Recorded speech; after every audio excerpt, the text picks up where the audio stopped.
कमी है तो हमारे अपने भरोसे में कमी है। इसलिए संत कहते हैं इसलिए हमारे काम नहीं हो पाते। हम ये सोचते रहते हैं कि पता नहीं मालिक है या नहीं है, काम करेगा या नहीं करेगा। इसी दुविधा में दोनों का ये माया मिली न राम। इसलिए संत कहते हैं एक बार अगर फैसला कर लो कि मालिक हमारे अंदर बैठा है, तू मालिक हमारी आवाज को सुन ले, हमारे ये काम पड़े वो सारे काम करने वाला है। मेरी अपनी औकात नहीं थी, आपके चरणों की सेवा मिली। मेरी बहुत छोटी सी उम्र थी जहां मुझे मालिक ने जंगल में बिठाला। चारों ओर बियावान जंगल था, सामने एक रास्ते पर चोर रहते थे, आश्रम के पीछे भूत रहते हैं, शमशान है पीछे। उस मालिक की दया मेहर ने वहां रखा है, उसने रक्षा की है, सारे काम किए। एक बार 6 चोर आश्रम के अंदर घुस गए। 6 चोरों ने आश्रम का सारा सामान बांध लिया। 2 घंटे उनको सामान बांधने में लगे। फिर यही टाइम था, फसल में ले जाकर उन्होंने सारा सामान चेक किया। मालिक ने कोई उनके लिए चमत्कार दिखाया या क्या करा, वो 6 चोर फिर वापिस अपने आश्रम में आकर जो सेवादार थे उनको बंद कर दिया था उन्हें कमरे में, उनको खोला और उनसे कहा तुम अपना सामान ले आओ, वहां खेत में पड़ा है। सेवादार बेचारे डर गए, वो सोचने लगे कि हो सकता है कहीं फसल में ले जाकर और ये हमें पिटाई ना करें।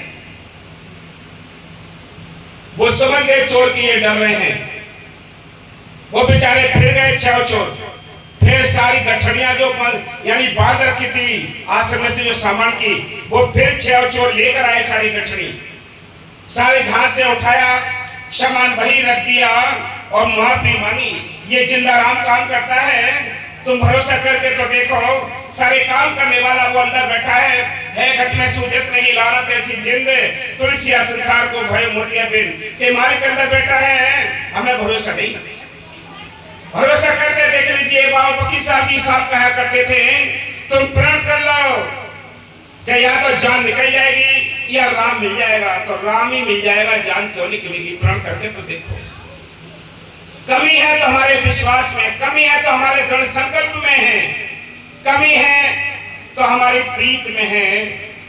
जो प्रीत मालिक से करनी थी, साथ संगत से करनी थी, वो प्रीत हमने संसार में बांट रखी है, घर गृहस्थी में बांट रखी है, बेटी बेटाओं में वो प्रेम बांट दिया।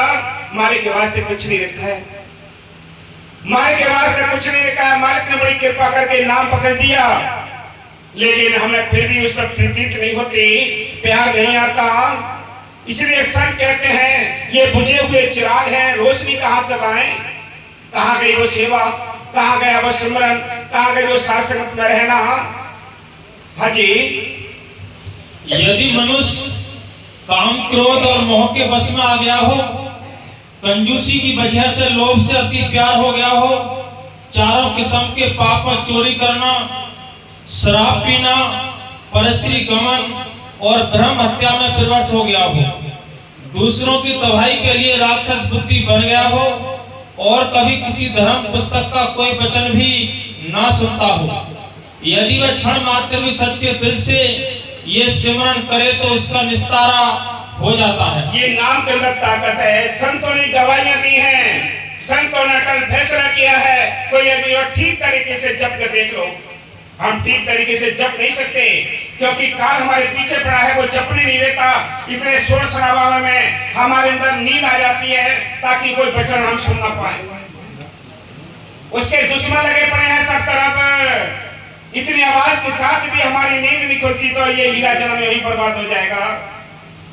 हाँ जी, इसके उलट यदि किसी ने शास्त्र स्मृतियों और चारों वेदों को जुबानी याद कर रखा हो, तपस्वी बनकर तपस्या करता हो, योगी बनकर योग साधता हो, 68 तीर्थों की यात्रा करता हो, खट कर्म यानी यह करना और कराना, दान देना और लेना, वेद पढ़ना और पढ़ाना करता हो, किस्मत कहां से लाओगे? किस्मत कहां से लाओगे? नाम तो मालिक की मेहर से मिल गया, लेकिन जपने के लिए किस्मत कहां से लाओगे? ये भी बिना किस्मत के कोई जप नहीं सकता। याद रखो, संत जैसे अपने मौके पर नाम का बीज हृदय रूपी जमीन के अंदर डालते हैं। संतों ने लिखा है, फकीरों ने लिखा है कि जैसे किसान अपने खेत के अंदर बीज डालता है, कुछ दाने ऐसे होते हैं जहां आम रास्ता होता है, जहां जिसको किसान मेड़ कहते हैं, कुछ दाने कुछ उस मेड़ पे गिरते हैं, कुछ दाने ऊसर भूमि में गिरते हैं, कुछ दाने झाड़ियों में गिरते हैं, कुछ दाने होते हैं जो जुती खुदी उपजाई भूमि में गिरते हैं। ये 4 तरह के दाने 4 जगह गिरते हैं। इसी के लिए संतों ने उदाहरण दिया है। संत कहते हैं कि संत भी इसी प्रकार नाम का बीज जब बिखेरते हैं तो उनका नाम भी इसी तरह जाता है। जैसे पहले जगह मेड़ पे जो दाना गिरा, यानी आपने किसी को तवज्जो दी, आपने किसी को कहा, रिश्तेदार को कहा, यार दोस्त को कहा कि चलो भाई हमारा आश्रम देख आओ, संत आए हैं, संतों से नाम ले लो। आपने अपनी तवज्जो खर्च करके उसको नाम दिला दिया,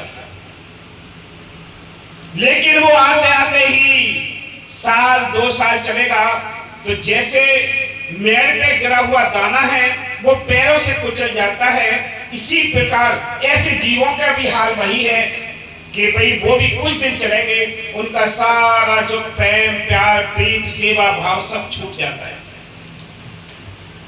मिट गया दाना। अगले दाना कहाँ गिरता है? जैसे किसान का बीज गिरा है झाड़ी में, तो किसान की तरह ही संतों ने उसका उदाहरण दिया है कि जैसे दूसरे प्रकार का वो जीव है नाम लेने वाला, कि जिसने नाम लिया और थोड़ा 1 2 3 4 साल चला, जब समाज के उसके लिए ताड़े मेड़े मिले, समाज की यातनाएं मिली, लोक लाज के वजह से कांटे मिले, तो जैसे 2-3 फीट पे उस झाड़ी कटीली झाड़ी के कांटे शुरू होते हैं, तो उसके नीचे से निकला हुआ जो पौधा है उसकी जो कोमल ऊपर कली है वो नीचे मुड़ जाती है और वो वहीं नष्ट हो जाता है। ये दूसरे प्रकार का प्रेमी है। तीसरी प्रकार का वो प्रेमी है जो नाम तो ले लिया, संगत मिल गई तो बहुत लंबे हाथ जोड़कर दंदन सद्गुरु तेरे आशा बोलता है, बड़ा झुक जाता है, 90 अंश का कोण बना देता है। संगत मिल गई तो उसको रंग चढ़ जाता है और पीछे तो वही काम करता है जो दुनियादारी के होते हैं। ऐसा वो प्रेमी है जो ऊसर भूमि में गिरा हुआ दाना होता है, क्योंकि ऊसर भूमि को यानी कल्लर भूमि कहते हैं। जितने बीच में वो कल्लर भूमि होती है तो उसके लिए रंग चढ़ जाता है और पीछे वही दुनियादारी के काम करता है।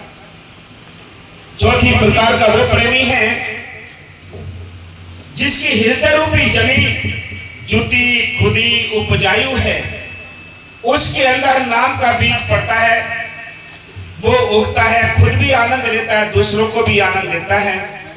ये प्रेमी चलते हैं इस दुनिया में। बाकी ये 3 प्रकार के प्रेमी लुढ़क पुढ़क में रहते हैं, कभी इधर चले गए, कभी इधर चले गए, कभी देवी देवताओं के पास चले गए, कभी भूत प्रेतों में चले गए।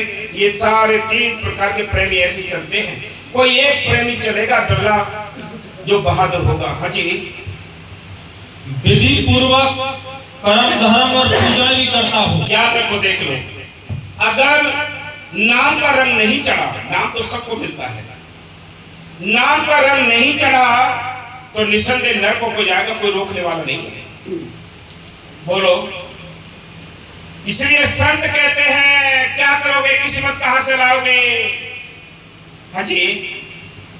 यदि कोई अनेकों राज और हुकूमतों वाला हो, अनेकों भोग भोगने के लिए हो, बाग बगीचों का मालिक हो, हुक्म चलते हो, अनेक किस्म के रंग तमाशे और खुशियों में लगा हुआ हो, यदि उसके पास मालिक का सिमरन नहीं तो शराब की होने का भागी बनता है।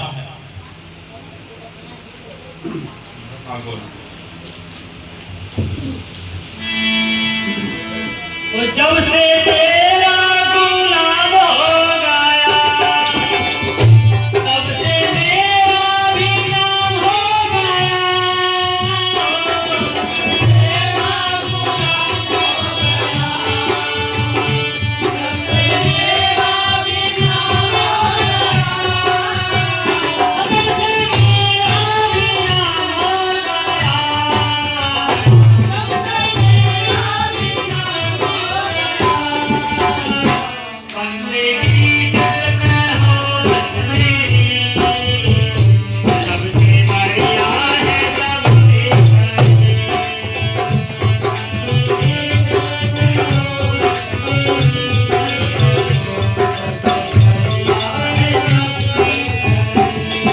संतों ने उस मालिक के, वो मालिक के नौकर बने, हम दुनिया के नौकर हैं, इतना अंतर है। हम घर परिवार के नौकर हैं। संत जो होते हैं, भक्त होते हैं, उस मालिक के नौकर होते हैं। इस दुनिया के अंदर कितना ही कमा लो, आप खर्च नहीं कर सकते, आप लुटा नहीं सकते, लेकिन संत उस मालिक के नौकर होते हैं। वो इतनी दौलत उनको मिल जाती है कि सारी जिंदगी लुटाते हैं, लेकिन वो दौलत खत्म ही नहीं होती।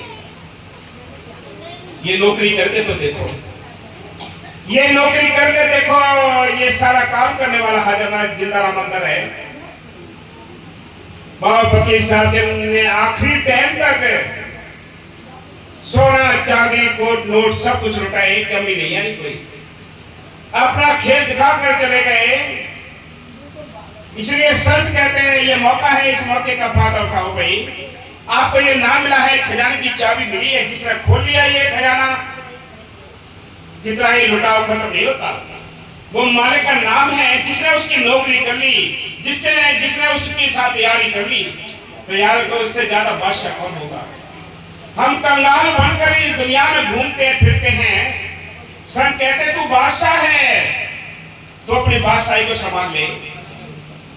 हाँ जी, मेरे सतगुरु तेरी सबसे बढ़िया है, सबसे तेरी नौकरी सबसे बढ़िया है और सबसे खड़ी है, इसमें नंबर 2 का काम होता ही नहीं। इंसान दुनियादारी में नंबर 2 का काम कर लेगा, लेकिन मालिक के देश में ये नंबर 2 का काम नहीं करता। ठीक तरीके से भरोसा होता हो। बाबा जी कहते हैं, बाबा फकीर साहब जी का भी एक चैलेंज था कि 2 घंटे सुबह 2 घंटे शाम को आप भजन करो, वो सारे काम करेगा। वो हाजिर मालिक जिंदाराम सारे काम करता है। रात और दिन चमत्कार चलते हैं। कोई देखने वाला दिल चाहिए, कोई देखने वाला तो चाहिए। वो उसके चमत्कार हर्ष में होते हैं, हर्ष में जीवों की समाज करता है वो मालिक, लेकिन हमें भरोसा नहीं। हाँ जी, मेरे मन का भी कुछ मेरे नाम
सेठ साहूकार आपको अपने मजदूर के लिए काम पर ले जाता है, जैसा हम काम करेंगे वो पैसे देता है।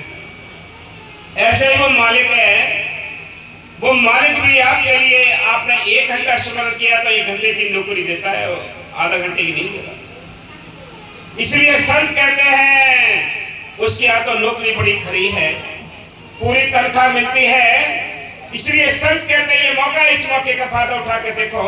वो सारे काम करता है, सारा काम करने वालों हाजिर नाजिर जिंदा रहा मंदिर बैठा है, बाहर नहीं है। हम उसको तलाश करते हैं बाहर मंदिरों में, मस्जिदों में, गिरजाघर, गुरुद्वारे, तीर्थों पर, चारों धामों की यात्रा करते हैं, वो यहाँ नहीं मिलता है। वो हृदय रूपी इस शरीर के अंदर बड़ा सुंदर मंदिर बनाया है, उसके अंदर वो मालिक बैठा है, लेकिन ताला लगा है।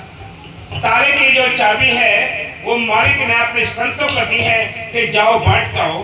कभी साहब ने कहा है, वो लिखते हैं अपने सुंदर वचन में, लिखते हैं कि मैं सीध मीति ही देत हूँ, ग्राहक कोई ना है, कि इस राम नाम की दौलत के लिए मैं फ्री लुटाता हूँ, लेकिन कोई बिरला मिलता है हमें।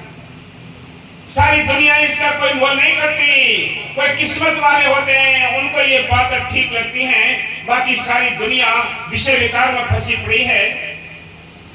पहले तो सच्चा संत मिलना मुश्किल है, अगर मिल गया तो विश्वास करना भी मुश्किल है। बिना दया के विश्वास नहीं करता, बिना उसकी कृपा के कोई नाम जप ले नहीं सकता। संत कहते हैं अंदर वो मालिक बैठा है, अंदर उसकी तलाश करो, चलो अंदर चलो। संत कहते हैं अंदर है वो, बाहर नहीं है घट में सूजत नहीं, लाना तैसी जिंदे तुलसी संसार को भाइयों मोती बिन, कि मालिक अंदर बैठा है, हम उसकी तलाश बाहर करते हैं। हाँ जी, सतगुरु तेरी नौकरी सबसे बढ़िया है।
खुशनसीबी थी जो संत मिले,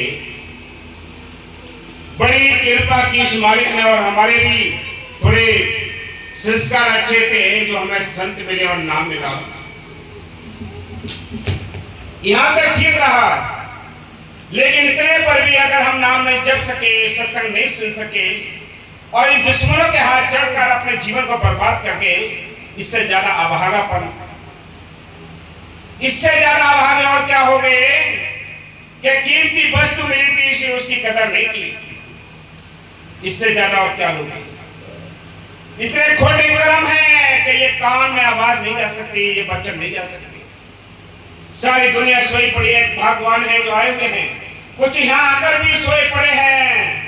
कैसे खोटे कर्म, कैसे पाप की गठरी से पर रखी होती है जो सुनने नहीं देती है। यही हाल है ये दुनिया। संत कहते हैं हम सब ये दुश्मनों से घिरे हुए हैं, ये दुश्मन हमें कुछ भी नहीं करने देते हैं, पीछे पड़े हैं। कहां से लाओगे किसी बात, ये कर्म के मारे हुए हैं, पापों के दबे हुए हैं जी। हाँ जी, हो गया।